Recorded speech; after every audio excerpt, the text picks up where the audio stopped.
And one of the greatest impediments to that aspiration is the regime that currently rules in Iran, a regime that is dedicated to the lack of human rights of all the peoples of Iran, a regime that is dedicated to killing, to murder, to execution, to torture. There are 3 points that I'd briefly like to address today. One, the issue that has been mentioned previously of President Raisi.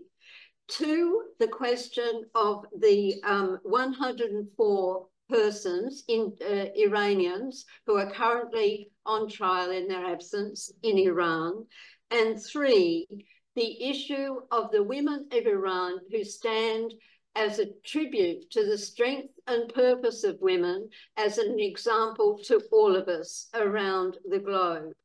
Every country that supports that is complicit in condoning President Raisi, who, as we know, was central to the killing, to the execution, to the murder of 30,000 Iranian dissidents, political prisoners, persons who simply stood up for the right to say they had a right to determine for themselves what they would believe in politically and what they would agitate for.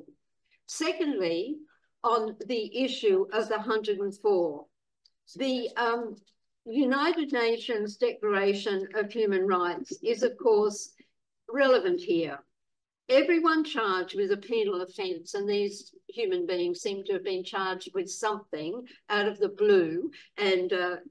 put forward as a penal offence, has a right to be presumed innocent until proven guilty according to law in a public trial in which she or he has had all guarantees necessary for defence. That is completely lacking, and it's yet another abrogation by the mullahs of the regime of Iran against the Declaration of Human Rights. And finally, on the issue of the women of Iran,